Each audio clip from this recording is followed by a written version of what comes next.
오늘은 사도행전 10장 1절에서 5절 말씀을 본문으로 하나님을 향한 마음이 있는 사람에게 주시는 최고의 선물은 무엇인지에 대해서 함께 생각해 보고자 합니다. 제가 살면서 개인적으로 깨닫게 된 삶의 원칙들이 있습니다. 그 중에 한 가지가 마음이 있으면 행동으로 나타난다는 것입니다. 유교 경전 중 하나인 사서오경 중에 1권인 대학 7장 여기에 보면 이런 말이 있습니다. 신부재언이면 시불견하며 청이불문하며 시기부직임이라. 네. 저도 보고 읽었습니다. 네. 이런 뜻입니다. 마음이 있지 않으면 보아도 보이지 않으며 들어도 들리지 않으며 먹어도 그 맛을 알지 못한다. 제가 대학교 때 다녔던 캠퍼스는 너무나 아름다운 곳이었습니다. 봄이 되면 벚꽃이 흐드러지게 피어 있는 아름다운 곳이었죠. 그런데 아이러니하게도 제가 학교 캠퍼스가 예쁘다는 것을 깨달은 게 졸업한 이후입니다. 결혼한 이후에 가봤더니 벚꽃이 한창 피어 있는데 너무 예쁘더라고요. 왜 학교 다닐 때 몰랐을까 생각해 본 적이 있습니다. 봄이라는 계절에 벚꽃이라는 그 꽃에 마음을 둘 여유가 없었던 것 같습니다.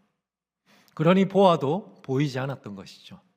꽃향기가 코를 타고 들어와도 향기롭게 느껴지지 않았습니다. 지금 생각하면 너무너무 안타까운 일입니다. 연애 경험이 있으신 분들은 아실 겁니다. 마음이 드는 사람이 생기면 궁금해지죠. 그 사람이 무엇을 좋아하는지, 무슨 생각을 하는지, 어떤 취미가 있는지, 어떤 일을 하는지 궁금해집니다.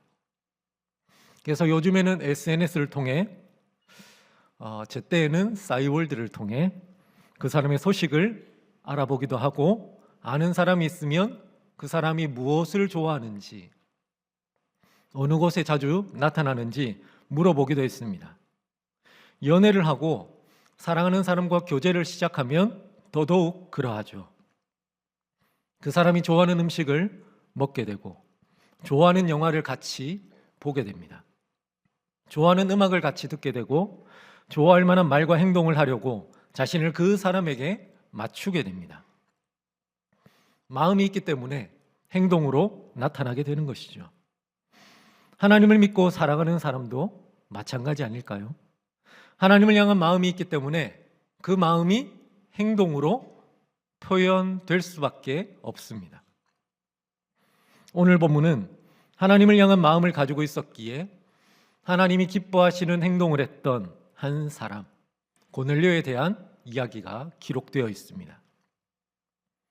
고넬료는 어떤 사람이었을까요?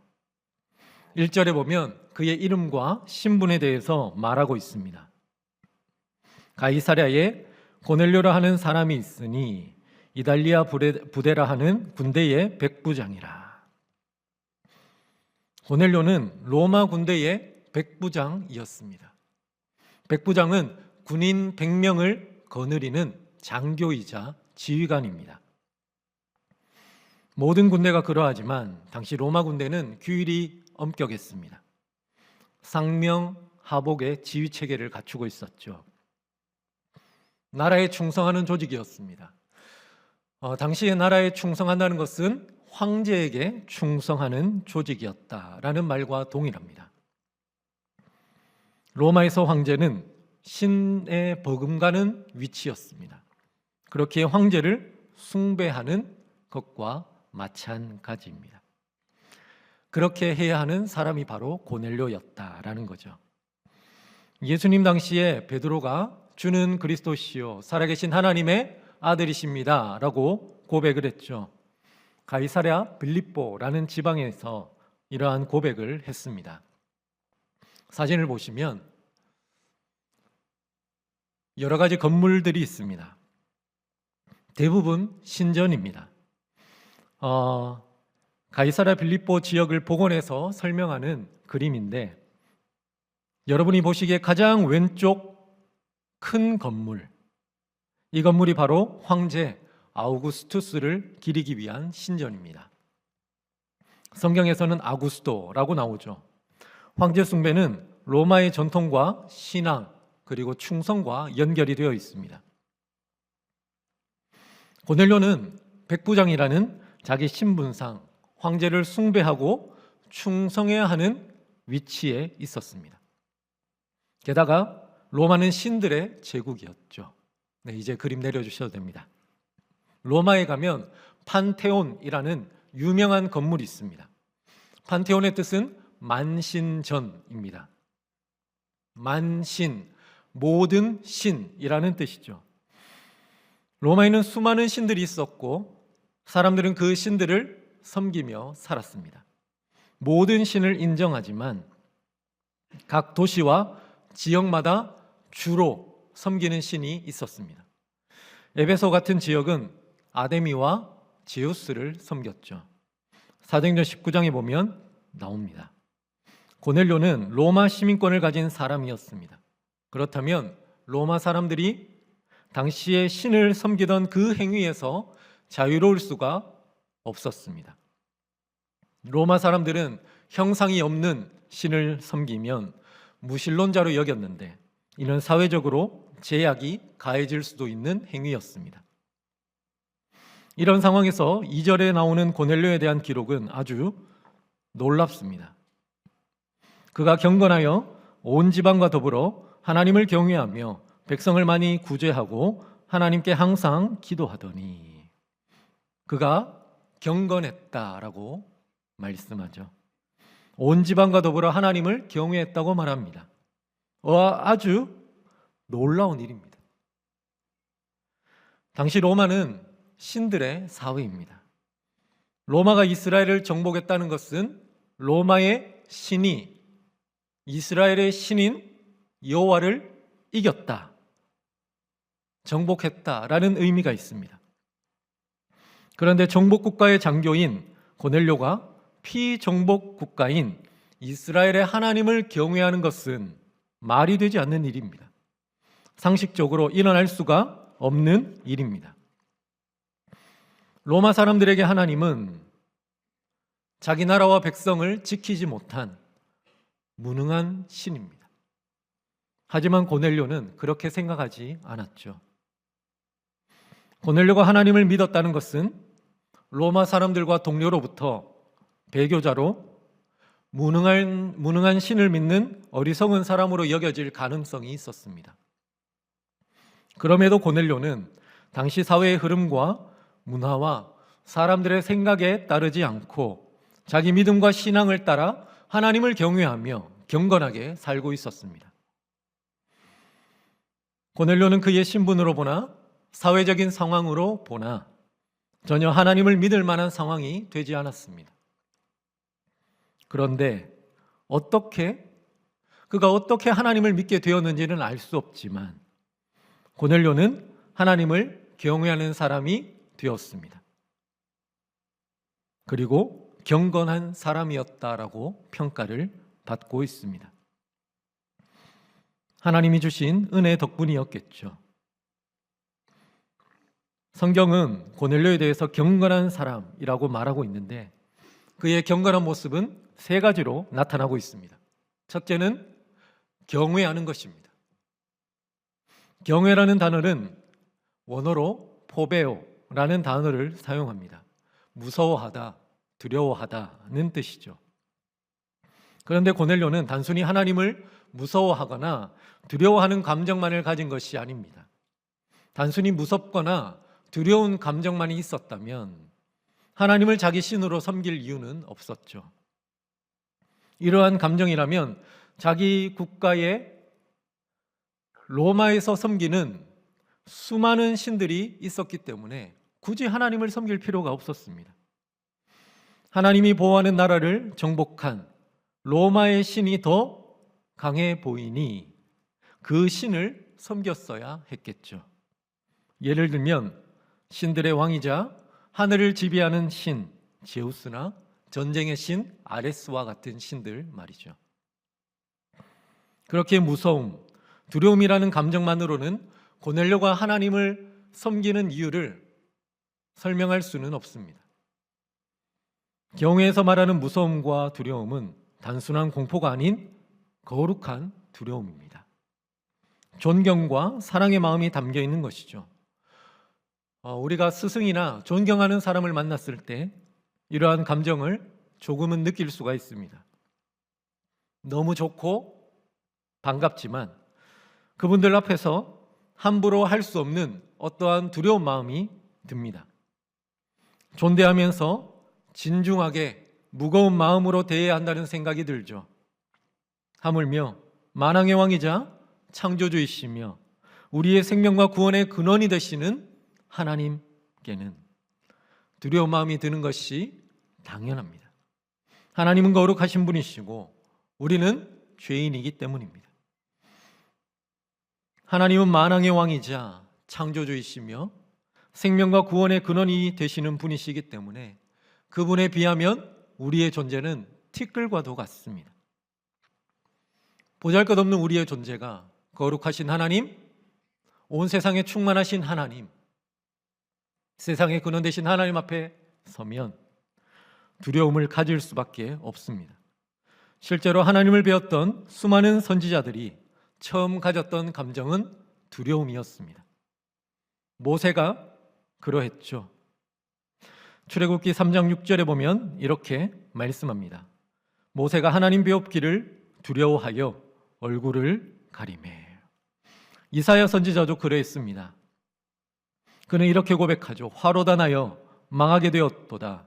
나는 입술이 부정한 사람이요 나는 입술이 부정한 백성 중에 거주하면서 만군의 여호와이신 왕을 배웠음이로라. 사도 요한도 그러했습니다. 내가 볼 때 그의 발 앞에 엎드려져 죽은 자 같이 되매 그가 오른손을 내게 얹고 이르시되 두려워하지 말라. 나는 처음이요 마지막이니. 그러나 단순한 두려움에서 그친 것이 아니라 더해지는 감정이 있었으니 믿음과 사랑과 존경의 마음입니다. 믿음과 사랑과 존경, 두려움 등 이 복합적인 마음이 영혼 안에서 혼합되어 나오는 영적 감정이 바로 경외입니다.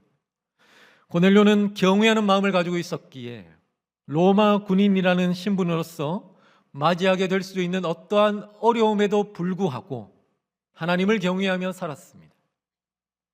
그는 하나님을 경외하는 사람이었습니다. 그의 경건함은 두 번째로 기도하는 것으로 나타납니다. 2절에는 구제가 먼저 나오지만 4절과 31절에 보면 천사가 와서 고넬료에게 말하는 것은 기도가 먼저입니다. 고넬료는 하나님을 경외하기에 기도하는 사람이었습니다. 3절에 보면 9시쯤에 천사를 만났다고 기록하고 있죠. 유대인들은 하루 3번 기도하는 습관을 가지고 있었습니다. 고넬료 역시 이 습관을 따라 기도했던 것처럼 보입니다. 유대 시각으로 제3시, 우리나라 시간으로는 오전 9시, 제6시, 우리나라 시간으로 오전 12시, 제9시, 우리나라 시간으로 오후 3시입니다. 고넬료는 그 중에 9시 기도, 즉 오후 3시에 기도하다가 하나님이 보내신 천사를 만났습니다. 기도한다는 것은 두려운 감정만으로 되는 것이 아니죠. 두려운 대상이 있으면 피하고 싶지 기도하고 싶지는 않습니다. 고넬료는 하나님을 사랑하는 사람이었고 기도를 통해 하나님이 주시는 여러 가지 영적인 유익과 은혜를 누렸던 것처럼 보입니다. 그렇게 습관을 따라 기도하면서 하나님 앞에 자신을 드리고 하나님을 만나려고 힘을 썼던 것이죠. 그의 경건함은 세 번째로 구제하는 것으로 나타납니다. 구제는 사람을 돕고 섬기는 것이죠. 특별히 어렵고 힘든 사람의 상황과 형편을 살피며 자선을 베푸는 것입니다. 구제라는 단어는요, 긍휼히 여김, 자비라는 뜻을 가지고 있습니다. 마태복음 5장 7절에 보면 긍휼히 여기는 자는 복이 있나니라고 말씀을 하시는데, 여기서 말하는 긍휼이라는 단어가 구제라는 단어의 어근이 되는 그 단어와 동일합니다. 엘레오스라는 단어를 사용하죠. 구제는 자신의 넓고 자비로운 마음으로 하는 것이 아닙니다. 하나님이 가지신 영혼을 향한 사랑과 애끓는 긍휼함의 마음으로 하는 것이죠. 하나님을 경외하고 사랑하는 사람은 하나님의 마음을 닮아가고 품게 되어 있습니다. 하나님의 사랑과 긍휼의 마음이 그에게 전달되어 불타오르게 됩니다. 그리고 그 마음으로 다른 사람을 사랑하고 긍휼히 여기며 구제를 베푸는 행동으로 나타나게 됩니다. 고넬료는 하나님을 경외하면서 하나님을 사랑하는 마음과 이웃을 사랑하는 마음을 가지고 있었습니다. 하나님을 사랑하는 마음은 하나님께 나아가 하나님을 만나는 기도로 표현이 되었습니다. 이웃을 사랑하는 사람은 어려운 이웃에게 나아가 도움을 주는 구제로 나타났죠. 마태복음 22장에 보면 한 율법사가 예수님께 질문을 던집니다. 선생님, 율법 중에 어느 계명이 크니까? 하나님의 말씀, 특별히 모세 오경에 기록된 613개의 율법 중에서 어떤 계명이 가장 중요한지 물어보았던 것이죠. 그러자 예수님이 하신 대답은 이러합니다. 마태복음 22장 37절에서 40절 말씀 함께 읽겠습니다. 시작. 예수께서 이르시되 내 마음을 다하고 목숨을 다하고 뜻을 다하여 주 너의 하나님을 사랑하라 하셨으니 이것이 크고 첫째 되는 계명이요 둘째도 그와 같으니 내 이웃을 내 자신같이 사랑하라 하셨으니 이 두 계명이 온 율법과 선지자의 강령이니라. 아멘. 첫째는 하나님 사랑이고 둘째는 이웃 사랑이다라고 말씀하셨습니다. 이 하나님 사랑과 이웃 사랑이 모든 말씀의 근간이 되는 핵심이다라고 알려주신 것이죠. 고넬료는 하나님을 사랑하고 이웃을 사랑하는 율법의 핵심을 영혼에 새기고 몸소 행하며 살아가는 사람이었습니다. 이런 고넬료를 하나님께서 어찌 사랑하지 않을 수 있었겠습니까? 그래서 하나님께서는 그의 경외와 기도, 구제를 기쁘게 받으셨습니다. 하나님께서 천사를 보내어 말씀하시죠. 내 기도와 구제가 하나님 앞에 상달되어 기억하신 바가 되었으니. 고넬료의 기도와 구제는 헛된 것이 아니었습니다. 하나님이 기도를 들으셨죠. 구제를 기억하셨습니다. 마치 그 구제를 하나님께서는 자신에게 행하신 것처럼 기쁘게 받으셨습니다. 고넬료가 했던 모든 행위는 하나님 앞에서 한 것이고 하나님께 드린 거룩한 영적 예배가 되었습니다. 비록 그가 아직 예수님을 몰랐으나 하나님은 받으셨습니다. 그의 믿음은 진짜였고 그의 마음은 진심이었고 온 마음 전심을 드린 것이기 때문이었습니다. 하나님은 자신을 경외하는 고넬료에게 최고의 선물을 주시기로 작정하십니다. 하나님으로부터 받을 수 있는 최고의 선물은 무엇일까요? 여러분이 생각할 때 여러분이 하나님으로부터 받을 수 있는 최고의 선물은 무엇이라 생각하십니까? 돈, 명예, 건강, 기도응답, 좋은 만남 이런 것일까요? 아니죠. 고넬료에게 주신 선물을 보면 우리에게도 주시는 최고의 선물이 무엇인지 알 수가 있습니다. 천사가 와서 고넬료에게 욥바에 있는 베드로를 초청하라고 말합니다. 베드로는 고넬료에게 가는 것이 하나님의 뜻이라는 것을 깨닫고 그의 집으로 갑니다. 그리고 하나님의 말씀을 전하여 하나님이 선물을 주시도록 연결하는 통로가 되어야 한다는 것을 깨닫죠. 그는 고넬료에게 예수 그리스도를 증거합니다. 36절에서 43절까지의 그가 전한 복음이 기록되어 있습니다. 핵심은 이것입니다. 예수 그리스도께서 죽으셨으나 부활하셨다. 그를 믿는 사람이 죄사함을 받는다. 고넬료는 이 복음이 하나님께서 자신에게 주시는 은혜임을 깨닫고 이 복음을 들을 때 믿었습니다. 말씀을 믿었고 예수 그리스도를 믿었습니다. 그가 믿을 때 받은 선물 첫 번째는 구원의 은혜입니다. 그는 예수 그리스도를 믿고 죄사함을 받은 하나님의 자녀로 변화가 되었습니다. 그가 받은 선물 두 번째는 성령입니다. 44절 말씀에 이렇게 기록되어 있습니다. 베드로가 이 말을 할 때에 성령이 말씀 듣는 모든 사람에게 내려오시니, 베드로를 비롯한 그와 함께 왔던 유대인들은 놀랐습니다. 오순절 마가의 다락방에서 그들이 받은 것과 같은 성령의 임재가 이방인인 고넬료와 그 자리에 모인 사람들에게 동일하게 역사하셨기 때문입니다. 그동안 하나님은 유대인인 자신들의 하나님인 줄 알았는데 그것이 아니라 믿는 모든 사람의 하나님이심을 경험하고 알게 되었습니다. 고넬료는 성령을 선물로 받았습니다.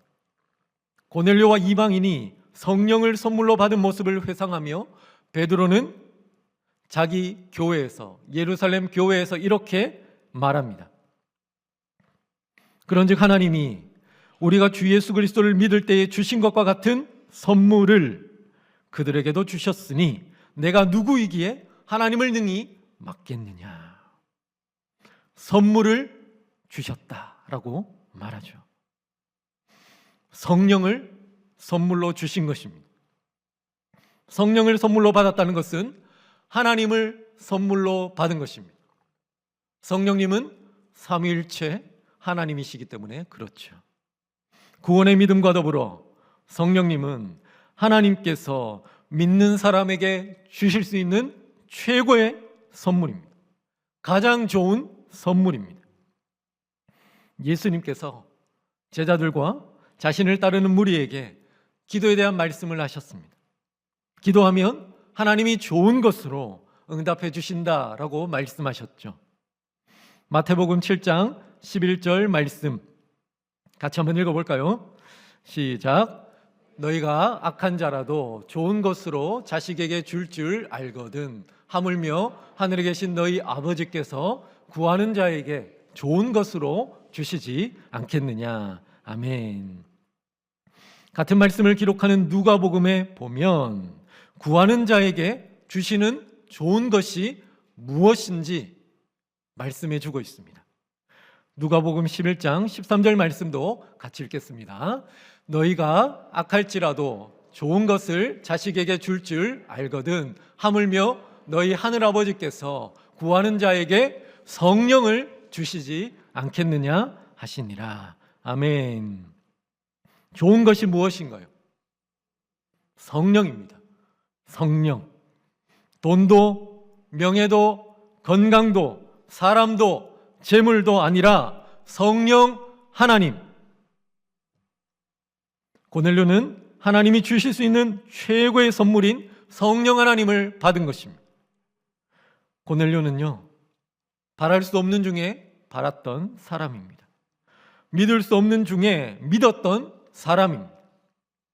오직 하나님의 은혜 안에서 하나님을 경외함으로 사랑했던 사람입니다. 하나님은 그에게 최고의 선물인 구원의 은혜와 성령을 주셨습니다. 고넬료의 삶을 통해 우리의 삶을 비추어 봅시다.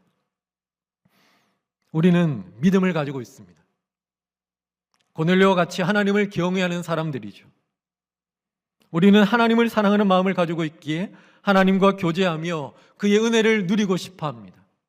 그래서 사랑의 마음이 기도를 통해 나타나게 되고 오늘 예배에 참석하는 것으로 나타나게 되고 기도와 예배를 통해 하나님께 나아갑니다. 하나님은 기도할 때 예배할 때 그의 마음과 사랑과 은혜를 부어주십니다.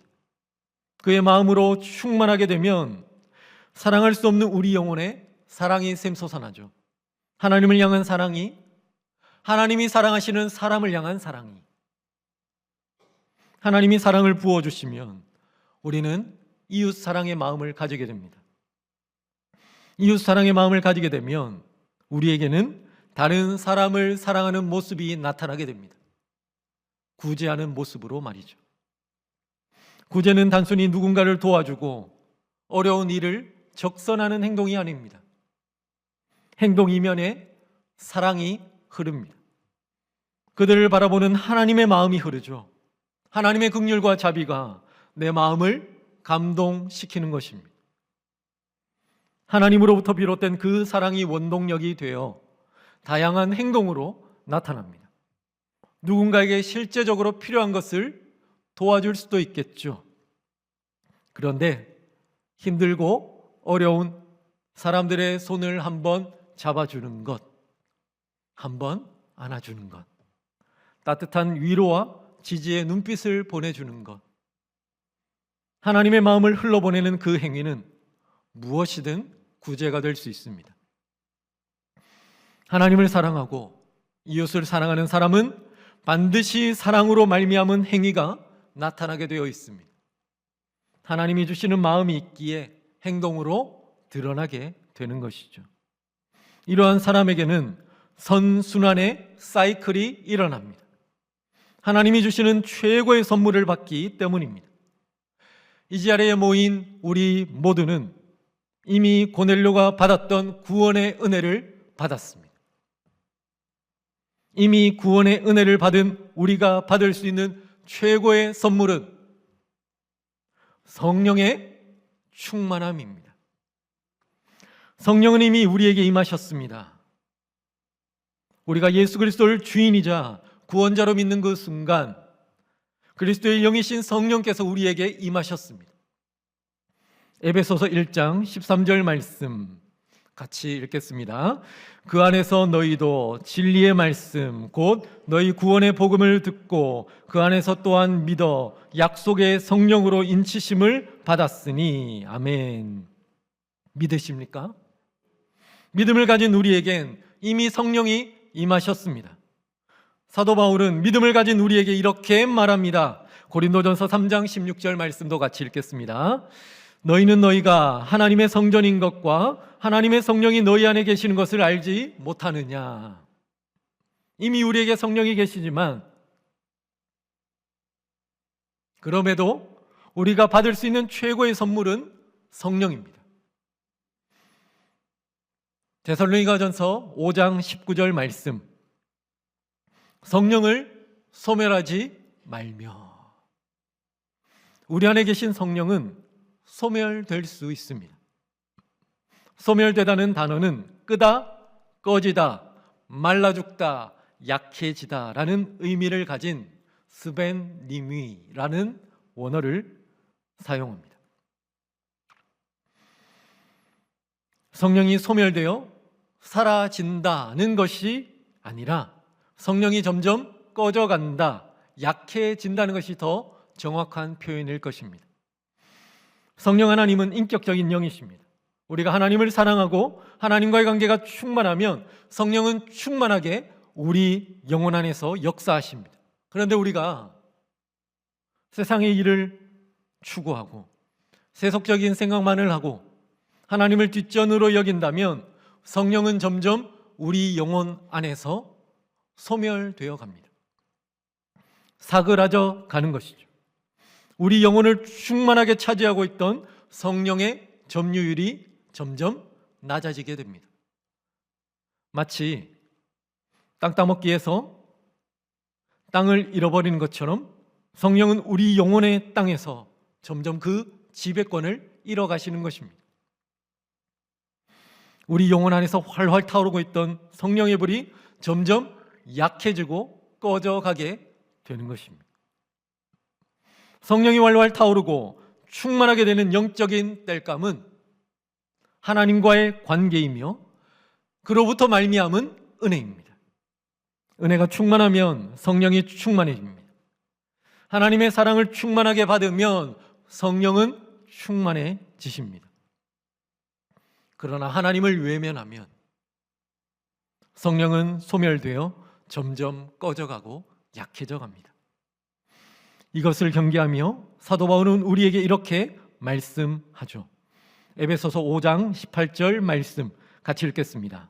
술 취하지 말라. 이는 방탕한 것이니 오직 성령으로 충만함을 받으라. 성령으로 충만함을 받으라. 술은 문자 그대로 술을 의미하는 것입니다. 그리고 비유적으로 세상과 여러 가지 우리를 유혹하는 좋아 보이는 것들을 의미하기도 합니다. 세상과 좋아 보이는 것들에 취할 때 성령은 소멸되어 갑니다. 우리는 이런 것들을 경계하고 성령의 충만함을 받아야 합니다. 하나님을 사랑하고 하나님을 경외하고 하나님을 바라보며 하나님께 소망을 두고 하나님께 기도해야 합니다. 주밖에는 나에게 힘과 소망과 위로가 없습니다. 주님만이 나의 주인이시며 주님만이 나의 평강이시며 주님만이 나의 모든 것이십니다 라는 간절한 마음으로 주님께 나아가야 하는 것이죠. 그러면 하나님께서 우리에게 은혜를 부어주십니다. 성령의 기름을 부어주십니다. 이로 말미암아 성령으로 충만하게 되는 것이죠. 성령의 충만함, 이것이 하나님 아버지께서 우리에게 주실 수 있는 최고의 선물입니다. 구하는 자에게 성령을 주시지 않겠느냐? 구하는 자에게 성령을 주시지 않겠느냐? 구하는 자에게 성령을 주십니다. 성령의 충만함을 주십니다. 성령의 충만함을 받으면 하나님의 사랑과 이웃 사랑이 불타오릅니다. 그 사랑으로 하나님께 더욱 나아가게 되고 사람을 돕고 섬길 수 있습니다. 그러면 다시 성령으로 충만해지는 영적 선순환이 일어나게 되는 것이죠. 성령 안에서 우리가 하는 모든 영적 행위를 하나님은 기쁘게 받으십니다. 그 행위를 기억하시고 우리의 의로 여겨 주십니다. 고넬료의 기도와 구제가 하나님 앞에 상달된 것처럼 성령 안에서 행하는 모든 우리의 기도와 예배와 행동이 하나님 앞에 아름다운 향기로 상달되는 것입니다. 사랑하는 여러분, 우리는 이미 하나님이 주시는 최고의 선물을 받은 복된 사람들입니다. 여러분, 그 선물을 얼마나 누리고 계십니까? 그 선물을 얼마나 향유하고 계십니까? 그 선물로 인하여 얼마나 기뻐하고 계십니까? 그 선물로 인하여 얼마나 하나님을 섬기고 계십니까? 오늘 말씀을 마음속 깊이 새기면서 하나님이 나에게 최고의 선물인 구원의 은혜와 성령을 주셨음에 감사하며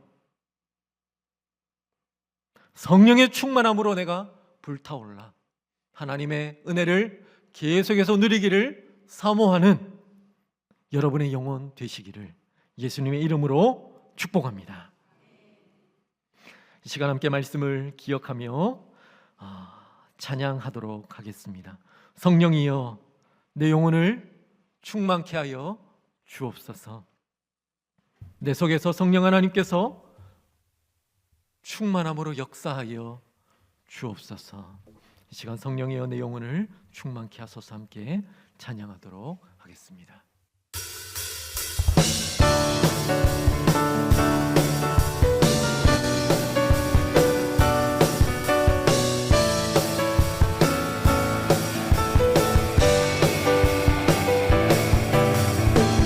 성령이여 내 영혼을 충만케 하소서. 내 속에 강물이 넘쳐나게. 성령이여 내 영혼을 성령이여 내 영혼을 충만케 하소서. 내 속에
오늘 들은 말씀을 기억하며 함께 기도하길 원합니다. 하나님을 사랑하고 이웃을 사랑하는 마음이 있는 사람에게 주시는 최고의 선물은 성령의 충만함입니다. 성령 충만 안에서 행하는 모든 기도와 구제, 행동은 하나님이 기쁘게 받으실 것입니다. 이 시간 우리에게 성령의 충만함을 주옵소서. 성령의 기름을 부어 주옵소서. 주님을 사모하는 마음을 더욱더 크게 하여 주옵소서. 주님을 사모하는 마음으로 이웃을 사랑하는 마음이 우리 심령 가운데에서 솟아나게 하여 주옵소서. 그래 우리가 행하는 모든 행동이, 우리가 드리는 모든 예배가, 우리가 하는 모든 기도가 하나님 앞에 아름다운 향기로 상달되게 하여 주옵소서. 이 시간 주님의 이름을 부르며 합심하여 기도하겠습니다. 주여, 아버지 하나님, 이 시간 우리가 하나님 앞에 간절히 구합니다. 하나님이 우리에게 구원의 은혜를 주심에 감사합니다. 하나님이 또한 우리에게 성령의 은혜를 주셔서 감사합니다. 하나님 아버지, 우리에게 주시는 가장 최고의 선물인 구원과 성령을 우리가 받았습니다. 하나님 아버지, 이 시간 우리가 계속해서 성령의 충만함을 사모하며 하나님 앞으로 나아갑니다. 하나님께로 나아갑니다. 하나님을 사모하며 나아갑니다. 주여 성령의 기름을 부어 주옵소서. 주여 성령의 은혜를 허락하여 주옵소서. 우리가 성령의 충만함으로 우리의 심령 안에서 성령이 불타오르게 하시고 성령의 충만함 안에서 하나님을 더욱더 사랑하며 이웃을 사랑하며 나아가길 원합니다.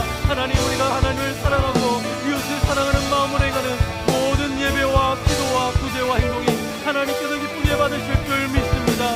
우리의 모든 행동을 하나님 기쁘게 받아주시고 하나님 아버지, 정말 우리를 통하여서 성령의 능력과 역사를 나타내 보여주시며 우리를 통하여서 하나님의 살아계심을 나타내 보여주시옵소서. 주님, 우리가 계속해서 성령의 충만함을 구하며 나가길 소망합니다.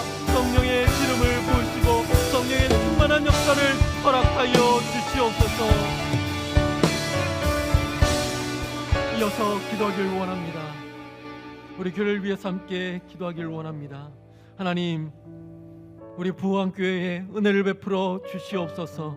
말씀이 살아 움직이는 교회, 모든 세대가 함께 세워지는 교회, 시대를 이해하고 세상을 품는 교회가 되게 하여 주옵소서. 이 칠곡 지역, 대구, 이 나라와 민족을 위해 쓰임받는 은혜의 통로가 되게 하여 주옵소서. 하나님, 우리 교회 모든 성도들이 예수 그리스도 안에서 살아가게 하여 주옵소서. 말씀을 붙잡고 그 말씀 안에 거하게 하시며 말씀 안에서 예수 그리스도를 닮아가는 신앙의 내면화가 이루어지게 하시고 신앙의 선명함을 드러내면서 믿음의 증인으로 살아가게 하여 주옵소서. 전 세대 복음화, 이웃과 일터 열방 복음화를 위해 쓰임받는 믿음의 증인들로 살아가게 하여 주옵소서. 이 시간 합심해서 주님의 이름을 부르며 합심하여 기도하기를 원합니다. 주여, 아버지 하나님, 이 시간 우리 부흥교회를 위해서 기도합니다. 하나님 아버지, 우리 교회의 은혜를 베풀어 주옵소서. 성령의 기름을 부어 주옵소서. 성령의 충만함을 허락하여 주옵소서. 말씀이 살아 움직이는 교회, 모든 세대가 함께 세워지는 교회, 시대를 이해하며 세상을 품는 교회가 되게 하여 주옵소서. 결국 지역, 대구, 이 나라와 민족을 위해 쓰임받는 은혜의 통로가 되게 하여 주옵소서. 모든 성도들이 예수 안에 살아가게 하여 주옵소서. 말씀 안에서 예수 그리스도를 닮아가는 신앙의 내면화가 이루어지게 하시고 신앙의 선명함을 드러내면서 믿음의 증인으로 살아가게 하여 주옵소서. 주여, 우리 교회를 통해서 행하기 원하시는 하나님의 뜻이 이루어지게 하시고 하나님의 역사가 이루어지게 하시고 하나님의 능력이 나타나게 하여 주옵소서. 우리 교회를 하나님의 손에 붙잡고 사용하여 주옵소서. 우리 모든 성도들을 통하여 일하여 주옵소서. 전세계 복음화, 이웃과 일터 열방 복음화를 위해 쓰임받는 교회가 되게 하여 주옵소서. 이 시간 마지막으로 우리가 살아가는 삶의 현장을 위해서 기도하기를 원합니다. 우리가 섬기는 일터를 위해 기도하기를 원합니다. 주님, 우리가 섬기는 일터에 하나님의 나라가 임하게 하여 주옵소서. 내가 살아가는 삶의 현장이 하나님의 나라가 되게 하여 주옵소서. 내가 걸어가는 걸음걸음이 하나님 나라의 영광이 되게 하여 주옵소서. 나를 부르신 그 부름의 삶의 현장에서 예수 그리스도의 제자로 살아가게 하시고 빛과 소금의 역할을 감당함으로 세상의 선한 영향력을 드러내는 믿음의 사람으로 살아가게 하여 주옵소서. 나를 통하여 그리스도 예수의 향기가 풍겨나게 하시고 하나님이 살아계심이 증거되게 하시며 나를 통하여 내가 서 있는 그 현장이 변화되는 역사가 일어나게 하여 주옵소서. 성령의 충만함 안에서 이러한 역사가 나타나게 하여 주옵소서. 이 시간 주님의 이름을 부르며 합심하여 기도하도록 하겠습니다. 주여, 아버지 하나님, 우리에게 성령의 충만함을 주옵소서. 그래요, 우리가 섬기는 일터 가운데, 우리가 살아가는 삶의 현장 가운데 하나님의 나라가 임하게 하여 주시옵소서. 하나님의 역사가 나타나게 하여 주시옵소서. 하나님의 영광이 나타나게 하여 주옵소서. 하나님 아버지 부름받은 그 삶의 현장 가운데에서 예수를 제 제자로 살아가게 하여 주옵소서. 예수를 제 말씀을 행하는 자로 살아가게 하여 주옵소서. 빛과 소금의 역할을 감당하며 살아가게 하여 주옵소서. 그래 세상에 선한 영향력을 드러내며 살아가게 하여 주옵소서. 그리스도 예수의 향기를 풍겨내며 살아가게 하여 주옵소서. 하나님 아버지 성령의 역사를 드러내며 살아가게 하여 주옵소서. 하나님이 살아계신 그리스도를 증거하며 믿음의 증인으로 살아가게 하여 주옵소서. 내가 살아가는 삶의 현장을 변화시키는 믿음의 일꾼으로 살아가게 하여 주옵소서. 여호와 하나님 역사하여 주시고 축복하여 주시옵소서.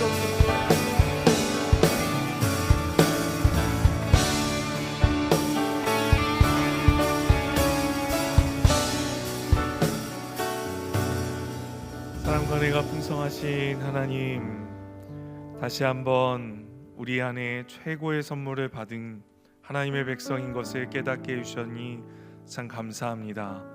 성령이 우리 안에 계시기에 하나님의 음성을 깨달을 수 있도록 인도해 주시니 정말 감사합니다. 이제 그 성령의 충만함을 사모하오니 성령의 임재로, 성령의 기름 부으심으로 우리와 함께하여 주시옵소서.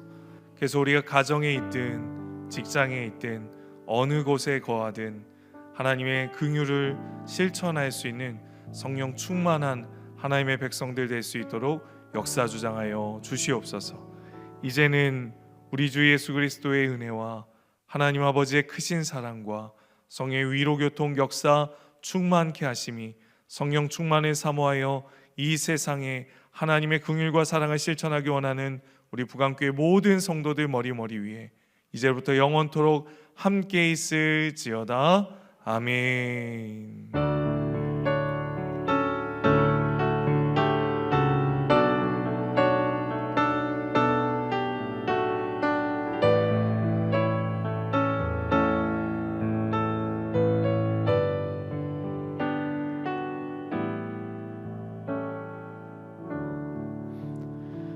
이 시간 들은 말씀과 가지고 나오신 기도 제목, 특별히 성령의 충만함을 위해서 기도하시다가 자유롭게 돌아가시겠습니다. 주님, 은혜를 주옵소서.